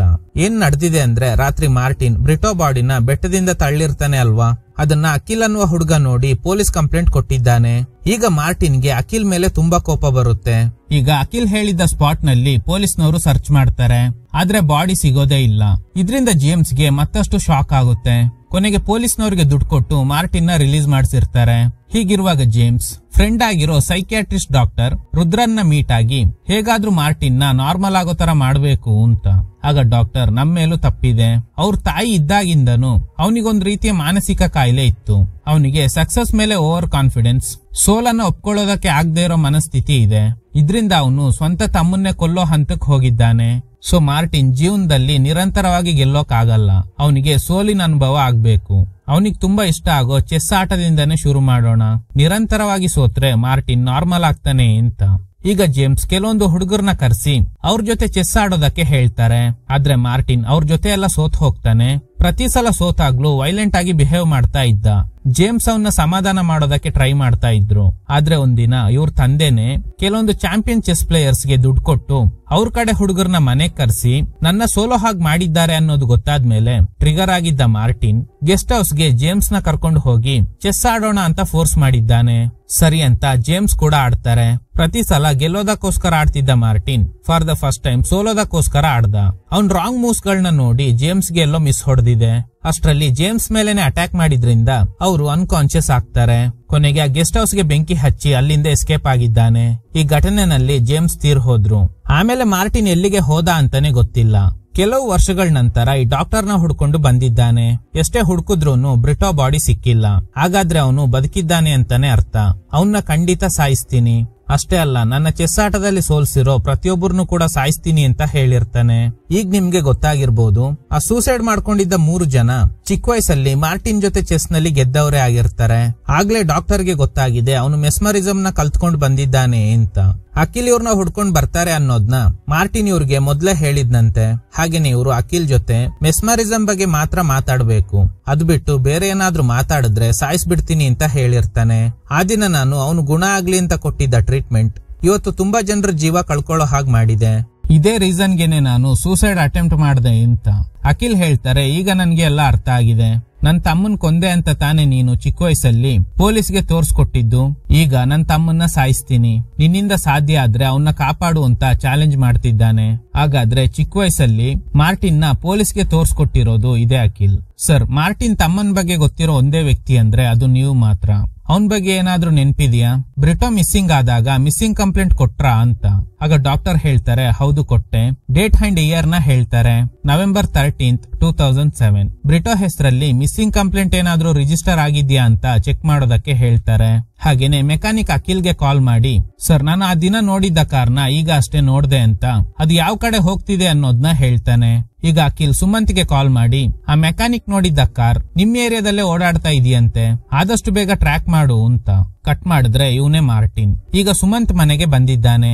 ಈ ಕಡೆ ಸುಮಂತ್ ಮನೆ ಕಡೆ ಹೊರಟಿದ್ದ ಅಖಿಲ್ಗೆ ಬ್ರಿಟೋ ಮಿಸ್ಸಿಂಗ್ ಕಂಪ್ಲೇಂಟ್ ನ ಕಾಪಿ ಬರುತ್ತೆ. ಈಗಲೇ ಶಾಕಿಂಗ್ ಟ್ವಿಸ್ಟ್ ಒಂದು ರಿವೀಲ್ ಆಗುತ್ತೆ. ಆ ಕಂಪ್ಲೇಂಟ್ ಕಾಪಿನಲ್ಲಿ ಬ್ರಿಟೋಗೆ ಸ್ಕಾರ್ ಅಂಡ್ ನ್ಯಾಪ್ ಅಂತ ಮೆನ್ಷನ್ ಆಗಿದೆ. ಅಂದ್ರೆ ಬ್ರಿಟೋ ಕುತ್ತಿಗೆ ಭಾಗದಲ್ಲಿ ಗಾಯದ ಗುರುತು ಇತ್ತು ಅಂತ. ಆಗ್ಲೇ ಅಖಿಲ್ಗೆ ಇನ್ನೊಂದು ವಿಷಯ ಸ್ಟ್ರೈಕ್ ಆಗುತ್ತೆ. ಈ ಕೇಸ್ ಎಂಕ್ವೈರಿ ಮಾಡೋ ಸಂದರ್ಭದಲ್ಲಿ ನನ್ಗೊಬ್ಬ PC ಬೇಕು ಅಂತ ಕೇಳಿದಾಗ ಸೀನಿಯರ್ ಸುಮಂತ್ ನ ಪ್ರೊಫೈಲ್ ಕಳ್ಸಿರ್ತಾರೆ. ಅದ್ರಲ್ಲೂ ಕೂಡ ಇದೇ ಮೆನ್ಷನ್ ಆಗಿತ್ತು. ಆ ಸ್ಕಾರ್ ನ ಅಖಿಲ್ ಕೂಡ ಒಂದ್ಸಲ ನೋಡಿರ್ತಾರೆ. ಆದ್ರೆ ಅದ್ರ ಬಗ್ಗೆ ಕೇಳಿರೋದಿಲ್ಲ. ಸೊ ಹಾಗಾದ್ರೆ ಮಾರ್ಟಿನ್ ನ ತಮ್ಮ ಬ್ರಿಟೋ ಬೇರೆ ಯಾರು ಅಲ್ಲ, ಅದು ಸುಮಂತ್ ಅನ್ನೋದು ಕನ್ಫರ್ಮ್ ಆಗುತ್ತೆ. ಅದಕ್ಕೇನೆ ಈಗ ಮಾರ್ಟಿನ್ ಸುಮಂತ್ ಮನೆಗೆ ಹೋಗಿದ್ದಾನೆ. ಈಗ ಮೆಸ್ಮರಿಸಂ ಪ್ರಯೋಗನ ಮಾರ್ಟಿನ್ ಸುಮಂತ್ ಮೇಲೆ ಮಾಡ್ತಾನೆ. ಈ ಕಡೆ ಅಖಿಲ್ ಸುಮಂತ್ಗೆ ಕಾಲ್ ಮಾಡ್ತಾರೆ, ಆದ್ರೆ ಅವನು ಪಿಕ್ ಮಾಡ್ತಾ ಇಲ್ಲ. ಒಂದು ಸೀನ್ ನಲ್ಲಿ ಸುಮಂತ್ ನಾನು ಹಾಗೂ ನನ್ನ ವೈಫ್ ಒಂದು ಆರ್ಫನೇಜ್ ನಲ್ಲೇ ಬೆಳೆದ್ವಿ ಅಂತ ಹೇಳಿರ್ತಾನೆ. ಈಗ ಅಖಿಲ್ ಸುಮಂತ್ ವೈಫ್ ಗೆ ಕಾಲ್ ಮಾಡಿದಾಗ ಅವಳು ಹಾಸ್ಪಿಟಲ್ಗೆ ಚೆಕ್ಅಪ್ ಮಾಡೋದಕ್ಕೆ ಬಂದಿರ್ತಾಳೆ. ಸುಮಂತ್ ಅವನ ಅಣ್ಣನ್ ಬಗ್ಗೆ ಏನಾದ್ರು ನಿನ್ಗೆ ಹೇಳಿದ್ನ ಅಂತ ಕೇಳಿದಾಗ ಇವಳು ಹೇಳೋ ಪ್ರಕಾರ ಚಿಕ್ಕ ವಯಸ್ಸಲ್ಲಿ ಅವ್ರ ತಲೆಗೆ ಪೆಟ್ಟಾದ್ಮೇಲೆ ಏನು ನೆನ್ಪಿಲ್ವಂತೆ ಅಂತ. ಸೊ ಹಾಗಾದ್ರೆ ಮಾರ್ಟಿನ್ ಬ್ರಿಟೋ ತಲೆಗೆ ಹೊಡೆದು ಬೆಟ್ಟದಿಂದ ತಳ್ಳದ್ಮೇಲೆ ಅವನಿಗೆ ಪಾಸ್ಟ್ ಎಲ್ಲ ಮರ್ತು ಹೋಗಿದೆ. ಆಮೇಲೆ ಆರ್ಫನೇಜ್ ನಲ್ಲಿ ಅವನಿಗೆ ಸುಮಂತ್ ಅಂತ ಹೆಸರಿಟ್ಟಿದ್ದಾರೆ. ಈ ಕಡೆ ಮಾರ್ಟಿನ್ ನ ಕಂಟ್ರೋಲ್ ನಲ್ಲಿರೋ ಸುಮಂತ್ ಅಲಿಯಾಸ್ ಬ್ರಿಟೋ ಚಾಕುಯಿಂದ ಚುಚ್ಕೊಳ್ಳೋದಕ್ಕೆ ಟ್ರೈ ಮಾಡ್ತಾನೆ. ಅಷ್ಟರಲ್ಲಿ ಹಾಸ್ಪಿಟಲ್ ಇಂದ ಮನೆಗ್ ಬಂದ ಅವನ್ ವೈಫ್ ಅವನ್ನ ತಡೆಯೋದಕ್ಕೆ ಟ್ರೈ ಮಾಡ್ತಾಳೆ. ಆದ್ರೆ ಅವನು ವೈಫ್ ಮೇಲೆನೆ ಅಟ್ಯಾಕ್ ಮಾಡಿದ್ರಿಂದ ಅವಳು ಸ್ಪಾಟ್ ನಲ್ಲೇ ತೀರ್ ಹೋಗ್ತಾಳೆ. ಈಗ ಸುಮಂತ್ ಚಾಕುಯಿಂದ ಚುಚ್ಕೋತಾನೆ. ಅಷ್ಟರಲ್ಲಿ ಸ್ಪಾಟ್ ಗೆ ಬಂದ ಅಖಿಲ್ ಸುಮಂತ್ ನ ಸೇವ್ ಮಾಡೋದಕ್ಕೆ ಟ್ರೈ ಮಾಡ್ತಾರೆ. ಈಗ್ಲೇ ಮಾರ್ಟಿನ್ ಮುಖ ನೋಡಿ ಇವರಿಗೆ ಒಂದು ವಿಷಯ ಸ್ಟ್ರೈಕ್ ಆಗುತ್ತೆ. ಅದೇನಂದ್ರೆ ಆ ದಿನ ಶೋಲ್ಡರ್ ಗೆ ಯಾರೋ ಶೂಟ್ ಮಾಡಿದಾಗ ಒಂದು ಕಾರ್ ನಲ್ಲಿ ಲಿಫ್ಟ್ ತಗೊಂಡು ಹೋಗಿರ್ತಾರೆ. ಇವ್ರಿಗೆ ಲಿಫ್ಟ್ ಕೊಟ್ಟಿರೋದು ಇದೇ ಮಾರ್ಟಿನ್. ಆ ದಿನ ನಿನ್ಗೆ ಶೂಟ್ ಮಾಡಿ ಆಮೇಲೆ ಲಿಫ್ಟ್ ಕೊಟ್ಟಿದ್ದು ನಾನೇ, ನಿನ್ ಜೊತೆ ಆಟ ಆಡ್ಬೇಕಿತ್ತು, ಅದಕ್ಕೆ ಹೀಗ್ ಮಾಡ್ದೆ ಅಂತ. ಈಗ ಇಬ್ಬರ ನಡುವೆ ಫೈಟ್ ಶುರು ಆಗುತ್ತೆ. ಹೊಡೆದಿರೋ ಏಟ್ಗೆ ಮಾರ್ಟಿನ್ ಸಾವು ಬದುಕಿನ ನಡುವೆ ಹೋರಾಟ ಮಾಡ್ತಾ ಇದ್ದಾನೆ. ಇವನು ಈ ಮೆಸ್ಮರಿಸಂ ಮಾಡೋಕೆ ಒಂದು ಟೈಮ್ ಪೀಸ್ ನ ಯೂಸ್ ಮಾಡ್ತಾನೆ. ಅದನ್ನ ಯೂಸ್ ಮಾಡಿ ಅಖಿಲ್ ಕತೆ ಕೂಡ ಮುಗಿಸ್ಬೇಕು ಅಂತ ಟ್ರೈ ಮಾಡ್ತಾನೆ. ಆದ್ರೆ ಅಖಿಲ್ ನ ನೋಡಿ ಇವನಿಗೆ ಏನ್ ಅನ್ನಿಸ್ತೋ ಗೊತ್ತಿಲ್ಲ. ನನ್ನಿಂದ ಇವನ್ನ ಸೋಲ್ಸೋಕ್ ಆಗಲ್ಲ ಅನ್ನೋದು ಗೊತ್ತಾದ್ಮೇಲೆ ಅವನೇ ಚಾಕುಯಿಂದ ಚುಚ್ಕೊಂಡು ಸತ್ತೋಗ್ತಾನೆ. ಈಗ ಸುಮಂತ್ ನ ವೈಫ್ ತೀರ್ ಹೋದ್ಲು. ಸುಮಂತ್ ಹಾಸ್ಪಿಟಲ್ ನಲ್ಲಿ ಇದ್ದಾನೆ. ಈಗ ಅವ್ರ ಮಗುನ ಇವರೇ ಸಾಕ್ಬೇಕು. ಕಟ್ ಮಾಡಿದ್ರೆ ಅಖಿಲ್ ಸುಮಂತ್ ಹತ್ರ ಮಾರ್ಟಿನ್ ನಿನ್ಗೆ ಮೆಸ್ಮರಿಸಂ ಮಾಡಿದಾಗ ಏನ್ ಹೇಳ್ದ ಅಂತ ಕೇಳ್ತಾನೆ. ಆಗ ಸುಮಂತ್ ಎದ್ ನಿಂತ್ಕೊಂಡು ನಾನೊಂದು ಸೀಕ್ರೆಟ್ ಹೇಳ್ಬೇಕಾ ಅಂತ.